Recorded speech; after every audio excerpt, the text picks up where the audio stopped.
என்னாச்சு? உன் மேலே இருக்க கோவத்தில் எங்கள் அப்பா சொன்ன பையனுக்கு ஓகே சொல்லிட்டேன். கல்யாணம் ஆன புதுசில் எல்லாம் நல்லா தான் இருந்துச்சு. போக போக அவனை ரொம்ப சந்தேகப்பட ஆரம்பிச்சிட்டான். இது பத்தாதுன்னு அவங்க அம்மா வேறு அடிக்க ஆரம்பிச்சிட்டாங்க. எல்லாம் பொறுத்துக்கிட்டு தான் இருந்தேன். ஒரு கட்டத்துக்கு மேலே என்னால் முடியல. அதனால் அங்கேருந்து வந்துட்டேன். எங்கள் அப்பா என் லைஃப் இப்படி ஆயிடுச்சின்னு நினச்சி படுத்து படுக்கே ஆகிட்டார். எங்கள் அம்மாவுக்கும் முதுகு வலினால் வேலைக்கே போக முடியல. நான் தான் வேலைக்கு போய் எங்கள் அம்மா அப்பாவை பார்த்துக்கிற நிலமை வந்துருச்சு. நானும் கம்பெனியாக ஏறி இறங்கிட்டேன்.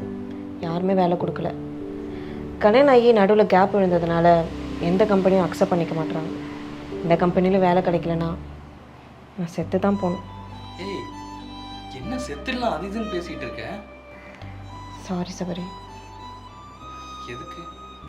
இல்லை, நீயும் வேலை தேடி கஷ்டப்படுறப்ப இப்படி தான் இருந்திருப்பேன்னு புரிஞ்சுக்காம அப்போ ஒன்று விட்டு போயிட்டேன். சரி, அதெல்லாம் ஒன்றும் இல்லை, ஃப்ரீயாக விடு. சரி, உனக்கு கல்யாணம் ஆயிடுச்சா? இன்னும் ஆகலை. உனக்கெல்லாம் வேலை கிடைக்காதுன்னு நினச்சேன். கடைசியில் எனக்கே வேலை கொடுக்குற நிலைமையில் இருக்க. ரொம்ப சந்தோஷமாக இருக்குது. என்ன நக்கலா? இன்ஃபேக்ட் இந்த வேலை கிடைக்கிறதுக்கு நீயும் ஒரு ரீசன் தான். உன் மேலே இருக்க கோவத்தை எங்கே காட்டுறதுன்னு தெரியாமல் சுற்றிட்டு இருந்தேன். அப்போ தான் இந்த வேலை கிடைச்சிச்சு. இந்த வேலையில் சேர்ந்ததுக்கப்புறம் தான் உன்னை ரொம்ப மிஸ் பண்ண ஆரம்பித்தேன். ஒரு வேளை அப்போ நான் உன்கிட்ட கோவப்படாமல் நீ சொன்ன மாதிரி ஏதாச்சும் ஒரு வேலைக்கு போயிருந்தேன்னா இன்னைக்கு நம்ம 2 பேரும் ஒன்றா சேர்ந்துருந்துருப்போம். என்னமோ இப்போது நடந்தது இப்போ ஒன்றும் மாற்ற முடியாதுல்ல. சாரி.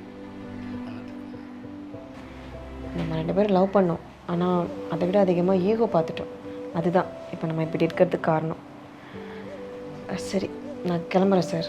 ஏய், சார்லாம் சொல்லாத, சபரினே சொல்லு. அப்புறம் ஒரு விஷயம், நம்ம 2 பேரும் கல்யாணம் பண்ணிக்கலாம், லைஃப்பை புதுசாக ரீஸ்டார்ட் பண்ணலாம் அப்படியெல்லாம் நான் சொல்ல வரல. லைஃப்பில் செகண்ட் சான்ஸ்னு ஒன்று இருந்தால் அது எனக்கு நான் யாருக்கும் சான்ஸ் கொடுக்குற நிலைமைலாம் இல்லை சபரி. அதனால் யாராச்சும் ஹர்ட் ஆவாங்கன்னு பயமாக இருக்குது.